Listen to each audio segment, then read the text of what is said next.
साथियों को, कार्यकर्ताओं को, अपने तमाम जो भीम आर्मी ने हमें दिए हैं उनको मैं धन्यवाद करता हूं। आज हमारे प्रमुख राष्ट्रीय महासचिव कमल वाले का जन्मदिन है, उनको भी जन्मदिन की मंगल कामनाएं, और जो साथी जिनका जन्मदिन है उनको भी मंगल कामनाएं। मैं बस एक चीज आपके सामने शेयर करना चाहता हूं। भीम आर्मी हमारी पहचान, हमारा गौरव।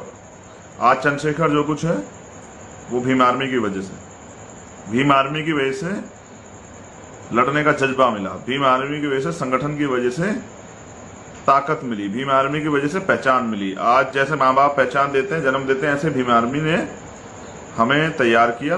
हम जो कुछ है भीम आर्मी को, और जीवन के अंतिम समय तक भीम आर्मी के ही रहेंगे। लेकिन भीम आर्मी ने इस देश को दिया है अन्याय, अत्याचार, जुल्म, जाति, गुलामी के खिलाफ लड़ने का हौसला। और हर प्रदेश में अभी माननीय अध्यक्ष जी ने त्रिपुरा की कमेटी की घोषणा की, मुझे बहुत अच्छा लगा कि हर प्रदेश में भीम आर्मी ने योद्धाओं की फौज खड़ी की। जो कहीं भी अगर अन्याय, अत्याचार, जुल्म जाती है तो पुलिस से पहले लोग भीम आर्मी को याद करते हैं। और देश के किसी जगह का मामला हो जहां जुल्म जाती होती है, भीम आर्मी के लोग लड़ते हैं, पुलिस से पहले पहुंच के न्याय दिलाने का काम करते हैं, तो विपक्ष की भूमिका अदा करते हैं। भीम आर्मी ने हमें दिया स्वाभिमान, पहचान। दुनिया के लेवल पर टाइम्स में जो नाम आया वो भीम आर्मी के कार्यकर्ता को हम समर्पित कर चुके हैं पहले ही। लेकिन ये सब हुआ भीम आर्मी की वजह से। भीम आर्मी हमारी माँ है, हमारा संगठन है, हमारी जान है, हमारा स्वाभिमान है, हमारा मान है, हमारा गौरव है। भीम आर्मी के कार्यकर्ता, पदाधिकारी, हमारे नेता हमारे लिए आदरणीय है, सम्मानित है, हमेशा रहेंगे। भीम आर्मी जो हमारी पहचान है, उस पहचान को आप सब लोग भी जिस आदर, सम्मान और श्रद्धा से हम लोग भीम आर्मी के नाम से मोहब्बत करते हैं, प्यार करते हैं, उसके अटूट विश्वास को जो समाज का उस पर खड़े उतरते हैं, आप सब लोग भी, सब कार्यकर्ता भी उसी तरह खड़े उतरें और आगे बढ़ें। मेरी आप सबको बहुत बहुत मंगल कामनाएं। कल स्थापना दिवस है, बहुजन साइकिल यात्रा का भी जो समापन, जो हमारा आंदोलन चला है बहुजन साइकिल यात्रा, जाति तोड़ो समाज जोड़ो, उसके बहुत सारे मुद्दे हैं। कल उसका प्रथम चरण का समापन है, फिर नया चरण अगले महीने के लिए स्टार्ट हो जाएगा। जल्द उसकी घोषणा कर दी जाएगी कि अगले चरण में हम लोग क्या करेंगे। जिन कार्यकर्ताओं ने, पदाधिकारियों ने सक्रिय रूप से इसमें भाग लिया, मैं उन सबका धन्यवाद करता हूँ। आपने साबित कर दिया कि काबिलियत महलों की मोहताज नहीं होती, गरीब आदमी भी आंदोलन चला के उसको आगे बढ़ा सकता है। मैं एक प्राइमरी स्कूल का हेडमास्टर का बेटा, आपके सामने इसका प्रत्यक्ष प्रमाण।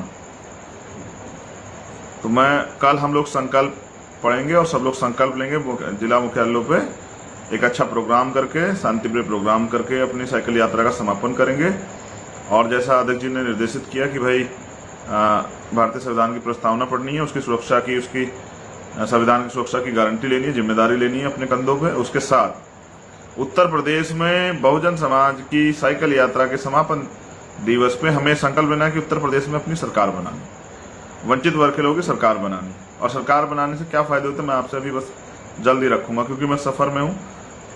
तो आप समझिए कि अभी उत्तर प्रदेश में जो सबसे कठोर मामला चल रहा है वो चल रहा है 69,000 शिक्षक भर्ती का। उसमें हमारे दलित पिछड़े समाज के बहन भाई जो हैं अपने 6,000 सीटों के लिए लाठियां खा रहे हैं। कल रात खबर आई कि एक साथी की रीढ़ की हड्डी तोड़ दी गई है पुलिस ने लाठी द्वारा। पुलिस क्या करे, मजबूर है, जो सरकार कह रही है वो कर रही। फिर आज खबर आई कि एक भाई जो है वो उसमें गोमती नदी में कूद गया। जानकारी नहीं कि उसकी तबीयत कैसी है, वो कैसा, जानकारी नहीं कौन है। मैंने बहन बेटियों के साथ मारपीट करती पुलिस को देखा, कई बहनों को चोट आई, वो लाठी खा रहे हैं। वो लाठी इसलिए खा रहे हैं क्योंकि उनके हित की सरकार नहीं, ये सरकार पूर्ण रूप से उनके विरोधी। पहली बात तो आरक्षण के नियमों का पालन नहीं होता। जो हम दूसरों का अधिकार नहीं लेते, हम किसी से भीख नहीं मांगते, अपना अधिकार मांगते हैं। एक नारा ना, हम ना किसी से भीख मांगते, हम अपना अधिकार मांगते। तो जो आरक्षण संवैधानिक अधिकार है, हम उसको मांगने के लिए, उसको लेने के लिए गए, उसके साथ घोटाला हो रहा है, यानी कि हमारी हकदारी, हमारी हिस्सेदारी को छीना जा रहा है। वो लाठें बर्दाश्त नहीं हुई। कल मैं उन सबसे मिलूंगा और एक बड़ा आंदोलन कॉल करेंगे। जो भी तय होगा मैं परसों 22 तारीख की पीसी में बता दूंगा। लेकिन ये भी सत्य है कि मैं अपनी बहनों को, भाइयों को पिटते हुए नहीं देख सकता हूँ। मैं नेता नहीं, मैं उनका खून हूँ, उनका अपना हूँ, उनका भाई हूँ, और एक गरीब परिवार से आता हूँ। और वो जिस भर्ती के लिए लड़ रहे हैं ना, प्राइमरी, वो शिक्षक भर्ती के लिए, मैं भी एक प्राइमरी स्कूल का हेडमास्टर का बेटा हूँ। मैं जानता हूँ एक अध्यापक की कीमत क्या होती है, एक अध्यापक क्या तैयार करता है। मुझे मेरे पिताजी ने तैयार किया समाज के लिए लड़ने के लिए, अपना जीवन बलिदान करने के लिए। मैं उस कार्य कर रहा हूँ। ऐसे ही एक अध्यापक जो है ना, समाज का मुख्य मूर्ति होती है, समाज का एक चेहरा होता है, दर्पण होता है, वो जो समाज को तैयार करता है वैसे होता है। विश्वास कीजिए, आप अकेले नहीं, और मैं कभी झूठे वादे नहीं करता हूँ। जो करता हूँ, जो कहता हूँ, उसको करके दिखाता हूँ। बहुत कठिन दौर है। मैं सब कार्यकर्ताओं को धन्यवाद करता हूं। कल संकल्प लीजिए कि उत्तर प्रदेश में वंचित वर्ग के लोग साथ सरकार आएगी। सोचिए अगर आपकी सरकार होती, क्या आप, मैं अपनी बहन भाइयों से पूछना चाहता हूं कि क्या आपको कोई लाठी मार पाता या आपके आरक्षण के साथ कोई हकमारी कर पाता? मुझे इस बात की खुशी भी है। हमारे साथी प्रोफेसर साहब ने लिखा कि ये बैकवर्ड की बहुत सारी जाते लिखी कि ये लोग पिट रहे हैं, इसलिए पिट रहे हैं क्योंकि आरक्षण की वैल्यू को समझ पाए, अपने हक अधिकारों के लिए पिट रहे हैं। पिटते तो पहले भी थे, लेकिन अब वो अपने हक अधिकारों के लिए पिट रहे हैं। इसलिए पिट रहे हैं क्योंकि उनके हक अधिकारों पर डाका डाला जा रहा है और वो लड़ना चाहते हैं, अपने हक अधिकार चाहते हैं, वो अपनी हिस्सेदारी चाहते हैं। अब पिछड़ा वर्ग जिस दिन इस हिस्सेदारी को समझ गया है और जब बड़े पैमाने पर समझ भी गया है, लेकिन मैं ये भी पूछना चाहता हूं सरकार से, वो जो हिस्सेदारी को वो समझ गया, वो इस हिस्सेदारी को लेने के लिए लड़ रहा है, उनकी ये आंदोलन व्यर्थ नहीं जाएगा और ये आंदोलन उनकी ताकत बनेगा, समाज में फैल जाएगा। दलित पिछड़े वर्ग के लोग अपनी ताकत को समझेंगे और ये भी समझेंगे उनका सच्चा हितैषी कौन है, उनका दुश्मन कौन है।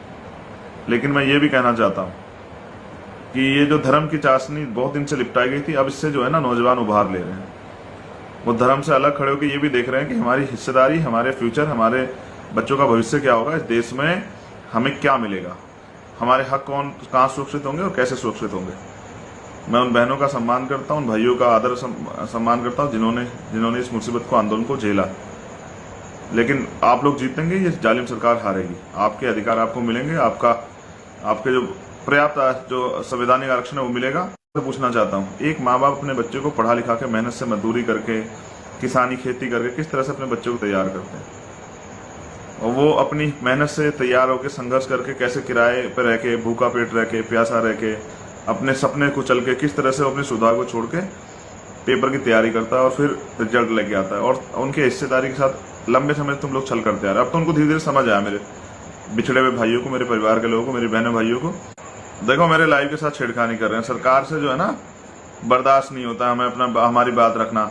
ये कभी जो है अभी खबर आई थी कि ये जो है नेताओं के पीछे इन्होंने जो है एजेंसिया लगा के उनके फोन रिकॉर्ड किए, उनके व्हाट्सएप। अरे झूठो, निकम्मो, देश विरोधियों, क्या लाइव से छेड़खानी करते हो? अरे इनको तैयार हो जाने दो, दलित पिछड़े बहुजन समाज के लोगों को, तुम्हारी कुर्सियां छीन लेंगे। ये जो लाठियां आपने चलाई है ना, ये लाठियां भूली नहीं जाएंगी। ये जो बहन बेटियों के साथ अपमान आपने किया नहीं, भूला नहीं जाएगा। पिछड़े दलित वर्ग के लोग इसको भूलेंगे नहीं। ये जो अन्याय अत्याचार आपने किया है, हक की आवाज उठाने पे, क्या मांग रहे हैं? अपना हक ही तो मांग रहे हैं, लाठियां दे रहे हो। तुम्हारे दरवाजे जाते हैं हक मांगने, उम्मीद करके कि तुम मुख्यमंत्री हो, तुम जो है डिप्टी सीएम हो, तुम न्याय दोगे, तुम लाठियां देते हो। भूलेगा नहीं समाज, सूद समेत वापस करेगा। हम लोग लिख लेंगे, मंडल कमीशन लागू करो वरना कुर्सी खाली करो। मंडल कमीशन सारी सिफारिश लागू कराने के लिए अगले महीने करेंगे आंदोलन, तैयार हो जाओ। याद रखना, दलित पिछड़े आदिवासी मुस्लिम सिख बुद्धिस्ट पारसी जैन अपना अधिकार लेकर रहेंगे, अपनी हिस्सेदारी लेकर रहेंगे।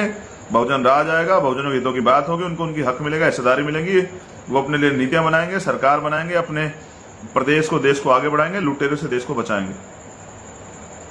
इसलिए मैं अपने दलित पिछड़े समाज के भाइयों बहनों से कहना चाहता हूं कि अपनी एकता को बनाइए। आपकी लड़ाई आपस में नहीं है, आपकी लड़ाई उनसे जिन्होंने अधिकार छीने। और अब आपके सामने है कि अधिकार कौन छीन रहा है। ये भाजपा के लोग, आरएसएस के लोग, देश विरोधी लोग, संविधान विरोधी लोग, दलित पिछड़े विरोधी लोग, ये आपके अधिकार छीन रहे हैं। इनसे सचेत रहना है। ये हमेशा हमें लड़ा के हमारे ऊपर राज करते रहे, अब इनकी बातों में नहीं आना है। ये लोग नहीं लड़ेंगे जो आपका अधिकार छीन रहे हैं, ये सरकार में बैठे लोग लड़ेंगे। हम लोग आपके साथ खड़े होकर आपकी इस लड़ाई को लड़ेंगे। ये हमारी लड़ाई, साझा लड़ाई, और इस सरकार से अपना आरक्षण, अपना अधिकार छीन के लाएंगे। परेशान मत होइएगा, आप लोग न्याय के लिए लड़ रहे हैं, मुसीबतें आएंगी। देश आजाद कराने के लिए देश के वीरों ने बलिदान दिए हैं। अपनी गुलामी काटने के लिए, अपने हक अधिकार लेने के लिए हमें बलिदान देने पड़ेंगे, घबराने की जरूरत नहीं। तो दोबारा से स्थापना दिवस की हार्दिक मंगल कामनाएं। बहुजन साइकिल यात्रा के सभी साथियों को मंगल कामनाएं। आपने कर दिखाया जैसी मुझे उम्मीद थी। मतलब गर्मी में 40 से प्लस डिग्री टेम्परेचर में, बारिश में, आंधी तूफान में आपने कर दिखाया। तो यानी कि आप में लड़ने की क्षमता आ गई। बस अब और लड़ने का जो है ना तरीके हम लोग सिखाते रहेंगे, आगे और जो है लड़ाई आगे बढ़ेगी। अब ये हमारा प्रमुख मुद्दा हो गया है आज की इस लाठीचार्ज से। मंडल कमीशन की पूरी रिपोर्ट लागू करो वरना कुर्सी खाली करो। पिछड़ों दलितों के अधिकार छीनने वाली सरकार को सत्ता से बाहर करो। तो जय भीम, जय भारत, जय संविधान। संकल्प पढ़िए कि उत्तर प्रदेश में आजाद समाज पार्टी की सरकार बनाइए। 52% ओबीसी को 27% आरक्षण क्यों? ओबीसी की जातिगत जनगणना होनी चाहिए। तो दूसरे लोग अपने अपने पार्टी को आगे बढ़ाने के लिए, अपने आंदोलन को आगे बढ़ाने अपनी तरह से काम करेंगे। और हमें काम करना है बहुजन समाज की एकता के लिए, उनके मुद्दों पे, उनके नौजवानों के रोजगार के लिए, महंगाई के खिलाफ, महिलाओं की सुरक्षा के लिए, उनके सम्मान के लिए, उनके आर्थिक सशक्तिकरण के लिए। और ये किसानों की लड़ाई लड़नी है, मजदूरों की लड़ाई लड़नी है, बहुजनों के हर वर्ग की लड़ाई लड़नी है, उनकी हिस्सेदारी की लड़ाई लड़नी है। और इस देश में मानवता, मानव कल्याणवादी राज जो है उसको स्थापित करना है। जय भीम, जय भारत, जय संविधान। आप सभी को मंगल।